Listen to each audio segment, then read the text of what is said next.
agir pour que nos enfants aient cet espoir-là. Parce que la jeunesse, en fait, c'est le carburant de notre économie. Il est indispensable de ne laisser personne sur le bord de la route. Cet entrepreneur-là qui arrive, social, j'allais dire multirécidiviste, en sait quelque chose. Une petite vingtaine d'entreprises sociales ou associatives à son actif, c'est beaucoup. C'est ainsi qu'il a été nommé haut commissaire à l'emploi et à l'engagement des entreprises pour favoriser une économie et donc des entreprises plus inclusives. Vous savez, on dit souvent que dans la politique, il faut renouveler. Il fait partie de ces gens-là. On va recevoir tout à l'heure la maire du 9e arrondissement, Delphine Burkly. C'est ce type de politique qui fait du bien à la France, à l'Europe et au monde. Je vous demande d'accueillir Thibaut Guilly, qui nous fait l'amitié d'être avec nous ce matin. Bonjour et merci Patrice. Et merci Angelo pour ce témoignage. Moi, ce que je voulais vous dire, c'est que fin des années 99, j'étais en école de commerce, école de commerce un peu classique, et on me présentait une vision de l'entreprise qui me plaisait pas trop, à vrai dire.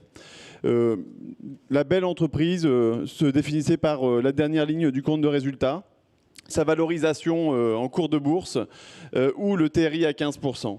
Et je me suis dit, c'est pas possible, l'entreprise, c'est beaucoup plus que ça. Et d'ailleurs, pour découvrir l'entreprise, ça se sait, c'est pas dans les écoles de management, mais c'est dans l'engagement et sur le terrain qu'on le découvre.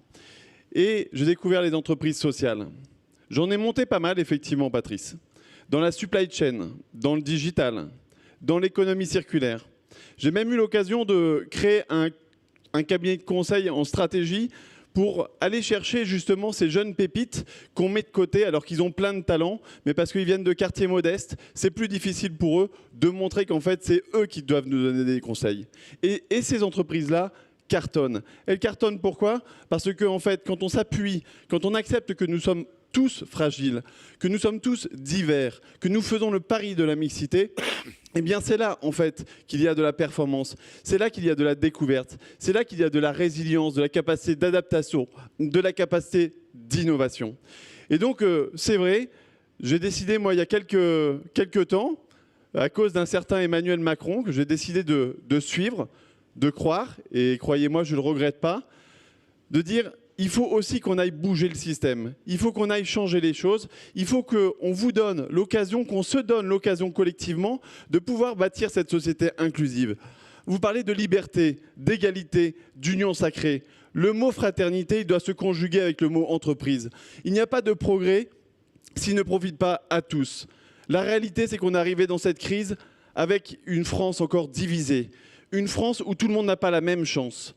Moi, ce que j'aimerais bien et ce que je suis venu vous dire aujourd'hui, c'est que le monde d'après, inventons-le différemment. Faisons en sorte, chaque entrepreneur, de prendre sa part, de se dire comment je peux faire différemment, comment en fait je vais bâtir la richesse de mon entreprise, la prospérité pour mon collectif, en allant chercher celui à qui je ne pensais pas avant de rentrer dans la crise.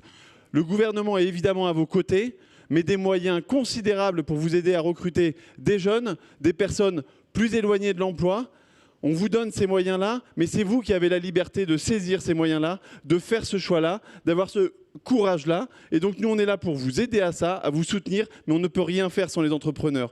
Donc, entrepreneurs de ce pays, soyons fiers de la relève collective, soyons fiers de notre liberté et faisons en sorte de changer le monde avec elle. Merci à tous.